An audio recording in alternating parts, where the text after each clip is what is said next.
नमस्कार, स्वागत है आप सभी का देवभूमि समाचार में। मैं आपके साथ निकिता कश्यप। बुलेटिन की शुरुआत करते हैं। खबर देहरादून से है, जहां पर पर्यावरण दिवस के अवसर पर आयोजित कार्यक्रम में मुख्यमंत्री पुष्कर सिंह धामी पहुंचे और जहां कार्यक्रम में विद्यार्थियों ने पुष्प भेंट कर पुष्कर सिंह धामी का स्वागत और अभिनंदन किया। वहीं आपको बताते चले कि कार्यक्रम में स्कूली विद्यार्थियों और अन्य उपस्थित लोगों के साथ मुख्यमंत्री धामी ने पर्यावरण संरक्षण की शपथ भी ली।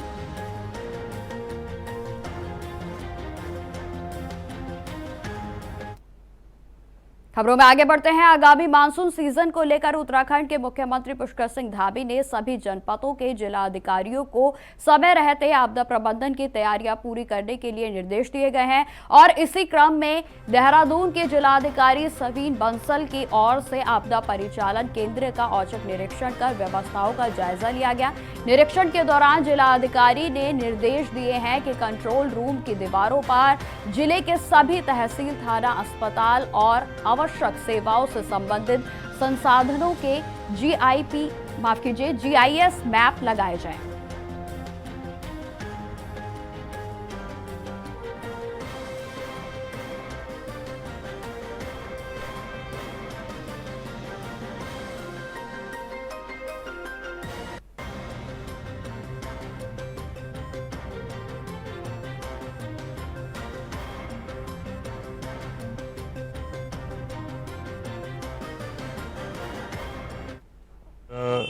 जिले का कंट्रोल रूम है। यहीं से कोई भी अवर सिचुएशन उत्पन्न होती है, कहीं पर लैंडस्लाइड आता है, कहीं पर मलबा आता है, कहीं पर अर्बन फ्लडिंग होती है, कहीं पर पेयजल संकट आता है, कहीं पर कोई पेड़ गिरता है, तो सारे डिपार्टमेंट्स को जो निर्देश हैं यहीं से प्रदत्त किए जाते हैं through wireless phone lines and other communication systems.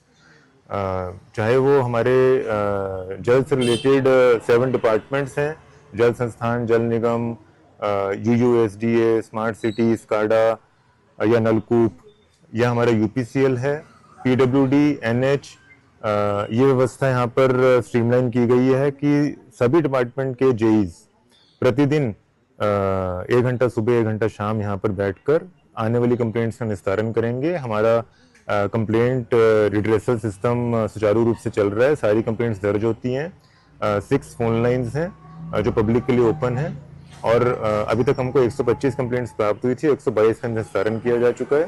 तो लक्ष्य ये है, ऑनरेबल सीएम के निर्देश हैं सभी जिलों को, पर्टिकुलरली कैपिटल रीजन में, कि किसी भी तरह की कोई एडवर्स सिचुएशन, जनहानि, माल की हानि हमें प्रिवेंट करनी है थ्रू त्वरित रिस्पांस टाइम को न्यून करते हुए सभी डिपार्टमेंट्स को विजिलेंट मोड।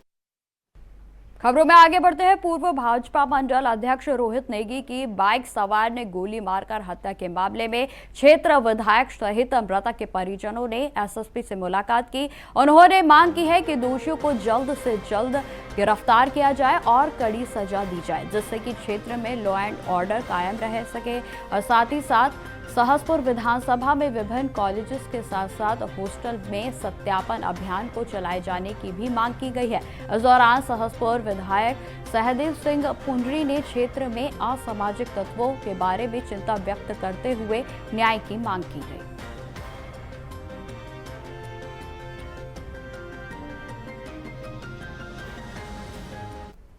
विधायक जी के साथ जो क्षेत्र के जनप्रतिनिधि है, खासकर भांडूवाला देखा जाए, बिदवली, प्रेमनगर, सिद्धूवाला के जनप्रतिनिधि यहाँ पर आए थे और जिस तरह की घटना हुई है उस पर भी रोष भी प्रकट किया है। साथ ही साथ जो इसमें अभियुक्त है उन पर सख्त सख्त कार्रवाई के लिए भी जो बताया गया।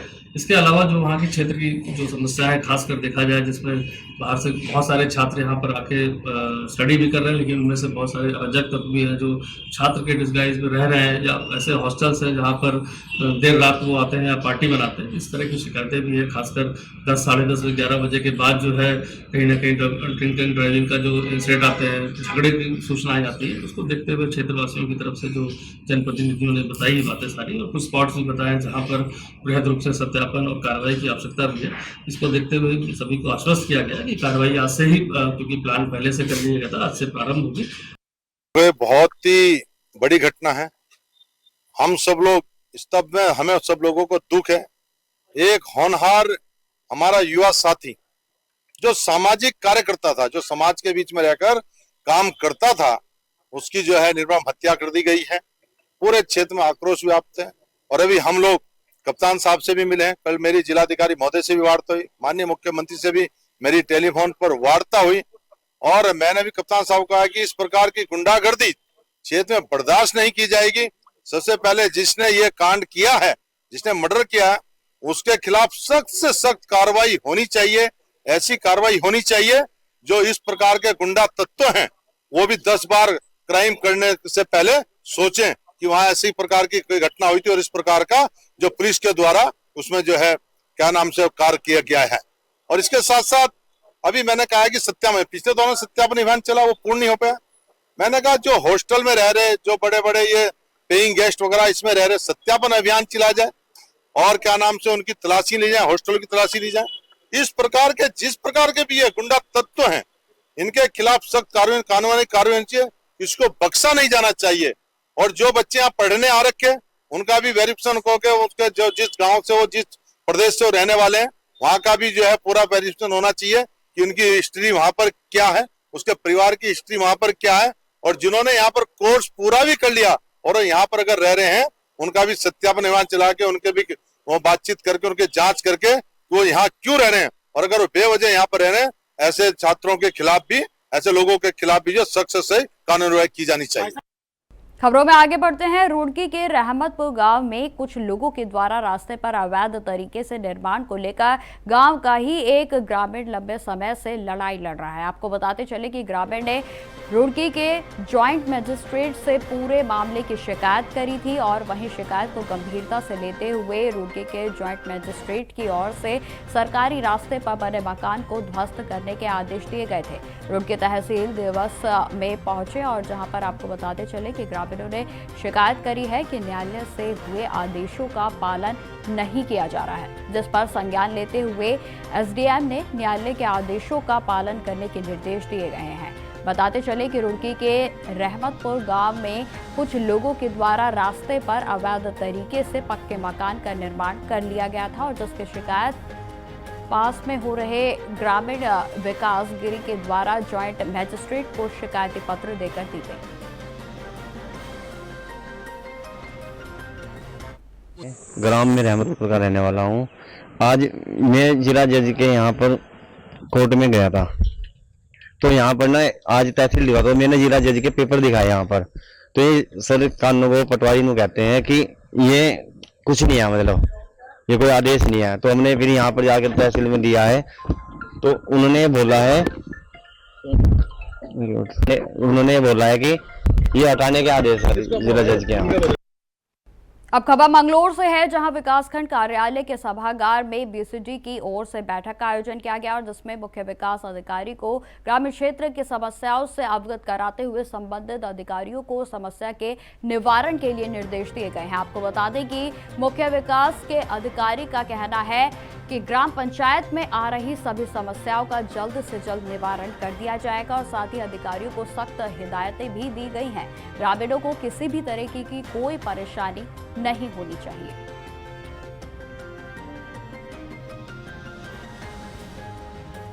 पंचायत नारसन में माननीय प्रमुख महोदय की अध्यक्षता में ये बीडीसी की बैठक संपन्न की गई है।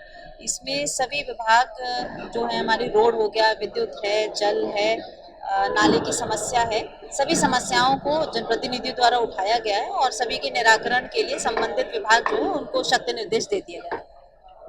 देखिए, एक आपको ये बता दूं, हमने बीडीओ साहब को निर्देश ये दिया है कि जो भी हमारी समस्याएं इसमें आई हैं, इसको डिजिटलाइज भी किया जाए, क्योंकि बहुत नए प्रस्ताव हैं वो भी पारित होते हैं, और जब हमारी जिला योजना पास होती है, राज्य सेक्टर में कोई स्कीम जानी होती है, तो हम इस पीडीसी में जो पारित हुए हैं प्रस्ताव उसको भी कंसिडर किया जाएगा। और डिजिटलाइज करने से ये होगा कि जिले लेवल पे भी इसकी मॉनिटरिंग की जाएगी, तो कोशिश की जाएगी जो भी मुद्दे उठाए गए हैं उनका निराकरण जरूर किया जाए।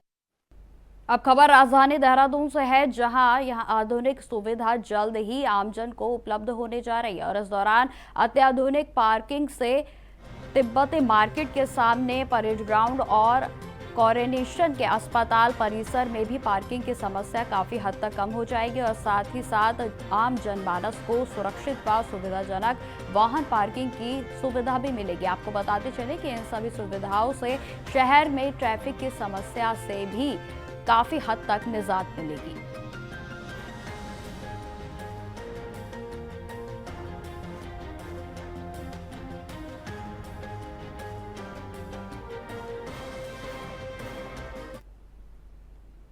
अब खबर रुड़की से है, जहां पर बकरा ईद के त्योहार को शांतिपूर्वक तरीके से संपन्न कराए जाने के लिए कोतवाली प्रभारी के द्वारा ग्रामीणों के साथ बैठक आयोजित की गई और इस दौरान कानून व्यवस्था लागू करने के लिए शेड्यूल भी तैयार किया गया। आपको बताते चले कि लोगों को कहा गया है कि किसी भी तरह की गलत अफवाह पर ध्यान ना दें।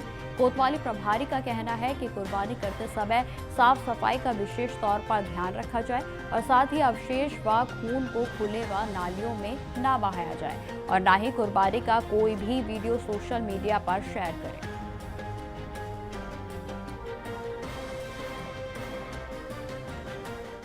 ईद त्योहार के अवसर पे जो कुर्बानी और नमाज अदा की जाएगी उसके संबंध में दोनों संप्रदायों की और सभी गणमान्य व्यक्तियों की मीटिंग की गई ताकि सभी लोग ईद उल जुहा के त्यौहार को शांतिपूर्वक और खुशी से मना सके। किसी का कोई इश्यू हो तो उसके संबंध में चर्चा की। सभी लोगों ने एक मत होकर अच्छे से और शांतिपूर्वक मनाने के लिए अपनी सहमति दी और एक दूसरे का आह्वान। हमारी अपील ये है कि जो सांप्रदायिक सौहार्द है वो बना रहे और सभी लोग हंसी खुशी से सभी त्योहारों का आनंद ले। आगामी समय में हमारा कांवड़ भी आने वाला है। वर्तमान में हमारी 4 धाम यात्रा भी चल रही है, तो हमारी जो गंगा जमुनी तहजीब है उसको बरकरार रखें और हंसी खुशी सब लोग मिलजुल के एक दूसरे त्योहारों में। खबरों में आगे बढ़ते हैं। आज विश्व पर्यावरण दिवस के मौके पर भाजपा गढ़वाल सांसद अनिल बलूनी ने वृक्षारोपण किया और इस मौके पर अनिल बलूनी ने कहा कि प्रधानमंत्री नरेंद्र मोदी के प्रेरणादायक अभियान एक पेड़ मां के नाम अभियान के अंतर्गत वृक्षारोपण किया गया है। सांसद ने अपने लोकसभा क्षेत्र के अंतर्गत गोपेश्वर में भी वृक्षारोपण किया।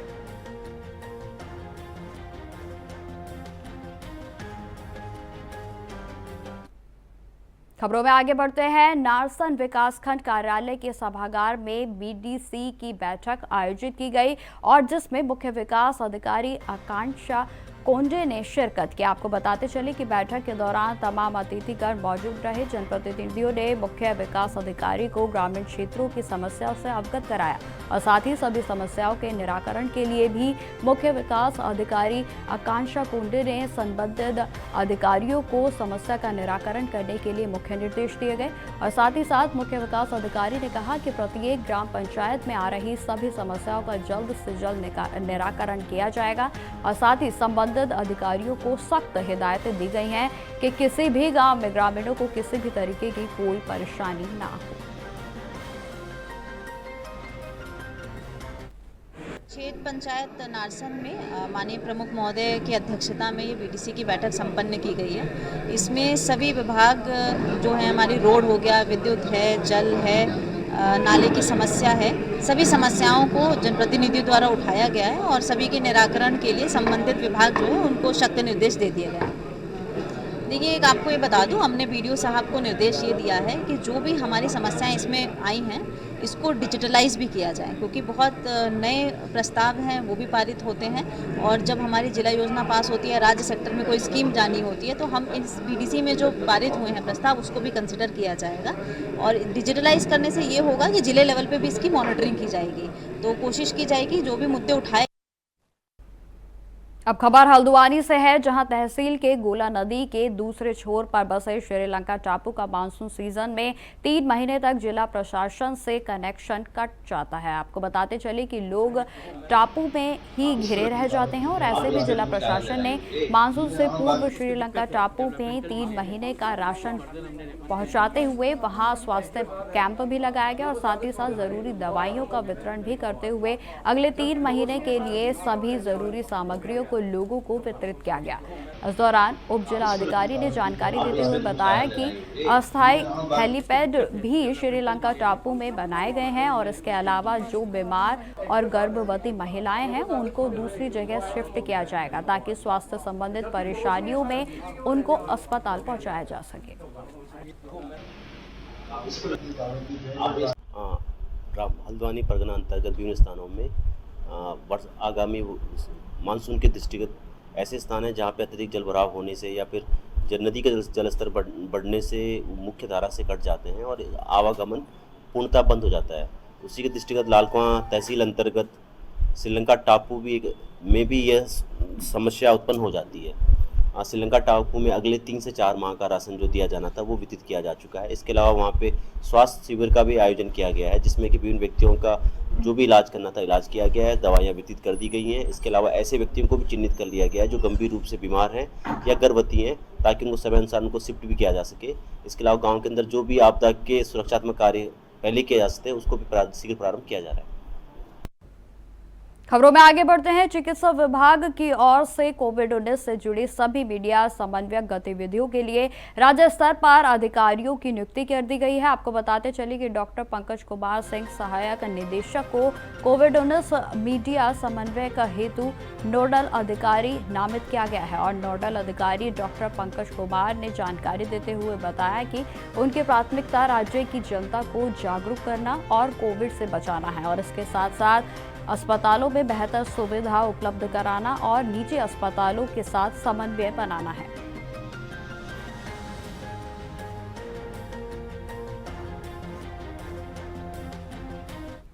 मैंने आपको पहले ही बताया कि कोई भी नया वेरिएंट नहीं है। ये ओमिक्रॉन का वही सब लीनियज है जो पहले से ट्रांसमिट हो रहा है और भारत सरकार ने भी इसके बारे में पुष्टि की हुई है, तो इसको लेकर घबराने की कोई आवश्यकता नहीं है और ये वही सेम वायरस है और इसके द्वारा जो लक्षण आ रहे हैं, जो रोगी की जो अवस्था है वो भी बहुत माइल्ड है, बहुत ही माइल्ड लक्षणों के साथ जो है रोग ठीक हो जा रहा है करके। तो इस तरह की कोई भ्रांति नहीं है कि कोई नया वायरस है। ये नॉर्मल वायरस है कोविड का जो पहले से ट्रांसमिट हो रहा है और जो है बहुत ही माइल्ड लक्षण के साथ आ रहा है और ये कोई नया वायरस नहीं है, ये बड़ा क्लियर है। देखिए, अगर कोविड को लेकर के बात करें तो इस तरह का कोई अलर्ट या वो नहीं है कि कोविड को लेकर के कोई अलग से कोई विशेष सावधानी बरती जानी है, लेकिन फिर भी एहतियातन तौर पर चीज़ें की जा रही हैं। बहुत इंपॉर्टेंट है कि जो सांस से संबंधित बीमारियां हैं उनके लिए जो कॉमन क्या करें या क्या ना करें, जो डूज एंड डोंट्स हैं वो तो फॉलो किए ही जाने चाहिए। तो नॉर्मल चीज़ें हैं कि अगर किसी को लक्षण है तो जो रेस्पिरेटरी एटिकेट्स हैं वो फॉलो किए जाएँ, खांसते और छींकते समय ध्यान रखा जाए, साबुन पानी से हाथों को साफ रखा जाए ताकि इस इन्फेक्शन के ट्रांसमिशन को रोका जा सके। और बहुत ही एक इंपॉर्टेंट चीज़ है कि अगर लक्षण होते हैं तो अन्यथा अपनी तरफ से कोई औषधि नहीं लेनी है, अपने चिकित्सक को दिखाना है, उनके परामर्श से ही औषधि लेनी है। और कोई विशेष वर्ग जैसे जिसको कोई और गंभीर रोग से ग्रसित है, बच्चे और जो थोड़ा सा हमारा जो ओल्ड एज ग्रुप है, इनको थोड़ा सावधानी रखनी है। अगर लक्षण बढ़ते हैं तो इमीडिएटली जो है डॉक्टर्स को दिखाना है और उनको दिखा करके ही ट्रीटमेंट लेना है। तो अगर हम इस तरीके की कुछ सावधानियां रखेंगे तो डेफिनेटली पूरी तरीके से सुरक्षा रहेगी। तो मेरा कहना यही है कि सावधानी रखनी चाहिए ताकि और सतर्कता बनाए रखनी। अगर खबरों की ओर बढ़ते हैं, आपको बताते चले कि अगली खबर छावनी परिषद की ओर से है, जहां पर प्राणी उद्यान मार्ग पर जू शटल सेवा व अन्य व्यावसायिक वाहनों पर शुल्क लेने पर हंगामा हो गया। आपको बताते चले कि कैंट बोर्ड ने 3 जून की शाम 4 बजे बाद इसकी शिकायत की थी। बारिश के बीच पालिका की ओर से जू मार्ग के लिए अधिकृत ई-कॉमेट वाहन से शुल्क लेने पर ठेकेदार कर्मी के साथ साथ सभासद व अन्य ने इनका विरोध भी किया और इस पर जमकर हंगामा हो गया। सेवा के माध्यम से यहाँ के टूरिस्टों को जू तक ले जाने के लिए सुविधाएं दी गई हैं और पूर्व में भी दी गई और अभी भी दी जा रही है। अभी कुछ समय पहले कैंटोनमेंट की तरफ से लेटर आया कि हमको भी उसका फंड दिया जाए जो अर्निंग हो रही है, क्योंकि नगर पालिका जो जू शटल सेवा के माध्यम से जो अर्निंग कर रही है वो यहीं पर लगा रही है, व्यवस्थाओं में लगा रही है। झील की सफाई है, कर्मचारियों की देनदारी है, माल रोड की सफाई कर्मचारी भी और भी है, जबकि कैंटोनमेंट नगर पालिका सीमा के अंतर्गत कोई कार्य नहीं कर रहा। और दूसरा, जहां इस सड़क की बात कर रहे हैं उनकी सीमा में जो आती है उसका भी मेंटेनेंस समर्थन कैंटोनमेंट नहीं कर रहा है, पीडब्ल्यूडी राज्य सरकार कर रही है। और यदि उनके कोई ऐसे बायलॉज हैं या ऐसा नियम है तो वो उपलब्ध कराएं, हम देने को तैयार है, लेकिन एक कैंटोनमेंट देहरादून के खिलाफ पूर्व में किसी ने याचिका डाली थी, जिसमें माननीय उच्च न्यायालय द्वारा उसको स्टे कर दिया गया और संभवतः पूरे कैंटोनमेंट भारतवर्ष में मैं समझता हूँ उत्तराखंड में तो कहीं भी नहीं लिया जा रहा है, और इनको किसी के द्वारा कुछ कहा गया या बरगलाया गया तो इस तरह के प्रस्ताव ये भेज रहे हैं या इस तरह के ले रहे हैं, तो मैं समझता हूँ उचित नहीं है। खबरों में आगे बढ़ते हैं। आज गंगा दशहरा का स्नान पर्व है और आज ही के दिन मां गंगा का धरती पर अवतरण हुआ था। आपको बताते चले कि पहली बार मां गंगा धरती पर हरिद्वार में अवतरित हुई थी और इस मौके पर हरिद्वार में गंगा स्नान के लिए भारी भीड़ उमड़ रही है। वहीं बड़ी संख्या में श्रद्धालु हरिद्वार के हर की पौड़ी पर सुबह से ही स्नान कर रहे हैं। माना जाता है कि मां गंगा ने आज के दिन ही धरती पर अवतरित होकर राजा भगीरथ के पुरखों का उद्धार किया था और इसलिए आज के दिन हर की पौड़ी पर ब्रह्मकुंड में गंगा स्नान करने के विशेष महत्व है। मान्यता यह भी है कि गंगा दशहरा पर गंगा स्नान करने से 10 तरह के पापों से मुक्ति मिलती है और इस दिन गंगा स्नान करके दान करने और जल का दान करना भी बेहद महत्वपूर्ण और विशेष माना जाता है। और जिला प्रशासन के द्वारा भी यात्रियों की सुरक्षा को लेकर पूरे बंदोबस्त किए गए थे और जिसमें कि आज बड़ी संख्या में लोगों के द्वारा गंगा दशहरा के लक्ष्य पार बड़ी संख्या में गंगा के घाटों पर पहुंचकर स्नान किया गया। गंगा स्नान का महत्व यह है कि क्योंकि आज गंगा जी का अवतरण हुआ था पृथ्वी पर, और इसमें यदि हम लोग स्नान करते हैं तो हमारे जितने भी दुख दर्द है या पाप है वो गंगा जी अपने में समाहित कर लेती है, क्योंकि गंगा जी का जो अवतरण है वो पापों को नाश करने के लिए ही पृथ्वी पर हुआ है। गंगा दशहरा का अर्थ ही है 10 प्रकार के पाप और व्याधि को नष्ट करने वाला पर्व। ये वो पवित्रतम पर्व है जब मां गंगा शिव जी की जटाओं से मुक्त होकर धरती पर पहली बार अवतरित हुई थी। तो गंगा सप्तमी जहां स्वर्ग से शिव जी की जटाओं में आने को मां के जन्मोत्सव के रूप में हम मनाते हैं, और गंगा दशहरा धरती पे अवतरण के लिए। क्योंकि ये सारी क्रिया, ये सारी लीला अपने पितरों के मोक्ष के लिए की थी महाराज भगीरथ ने, इस कारण से इसका अधिक महत्व अपने पितरों की मोक्षार्थ पितरों के लिए करने का अधिक विधान बताया गया। इस दिन पितरों के लिए दीपदान, पितरों के लिए नारायण बलि और पितृ कार्य, पितृदोष से मुक्ति के लिए मात्र स्नान करके दीपदान करने से ही पितृ स्वर्ग लोक को प्राप्त कर लेते हैं, ऐसा पुण्य बताया गया है। स्नान के लिए विशेष तौर पर महत्व बताया गया है। हर की पैड़ी ब्रह्मकुंड जैसे पवित्रतम स्थान पर जितने भी कुंभ क्षेत्र हैं उनमें स्नान करने से गंगा के साथ साथ इतना आशीर्वाद कहा गया कि सभी देवी देवता नदियों तीर्थों का वास उस दिन जल में हो जाता है।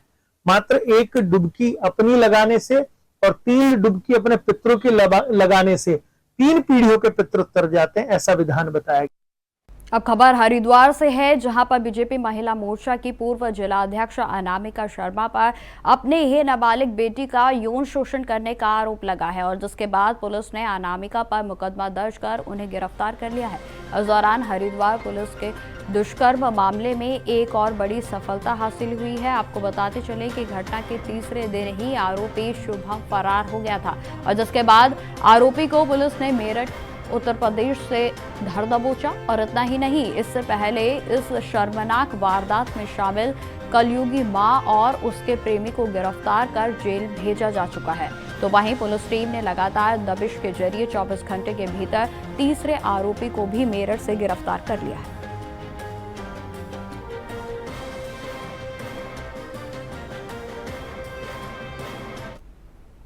अब खबर मसूरी से है, जहां पर नगर पालिका के कर्मचारियों के साथ अधिवक्ता के द्वारा मारपीट और अभद्रता की गई और जिसके बाद कर्मचारियों में भारी आक्रोश व्याप्त है। आपको बताते चले कि इस दौरान कर्मचारियों ने अधिवक्ता को गिरफ्तार करने की लगातार मांग की है और जिसके बाद गिरफ्तारी ना करने पर नगर पालिका के कर्मचारियों ने बहिष्कार कर दिया। इस दौरान कर्मचारियों ने रोड पर भी जमकर हंगामा किया, जिससे वाहनों की लंबी कतारें लग गई और लोग बेहद परेशान हो रहे हैं। इतना ही नहीं, कर्मचारियों का गुस्सा 7वें आसमान पर था। आपको बता दें कि कर्मचारियों का कहना था कि यदि आरोपी को गिरफ्तार नहीं किया गया तो मसूरी में साफ सफाई की व्यवस्थाओं के साथ साथ सभी व्यवस्थाएं पूरी तरीके से ठप कर दी जाएंगी।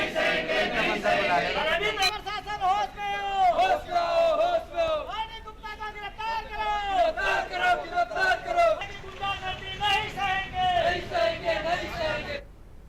तो फिलहाल इस बुलेटिन में इतना ही। देश दुनिया की तमाम खबरों की जानकारी के लिए बने रहें हमारे साथ। नमस्कार।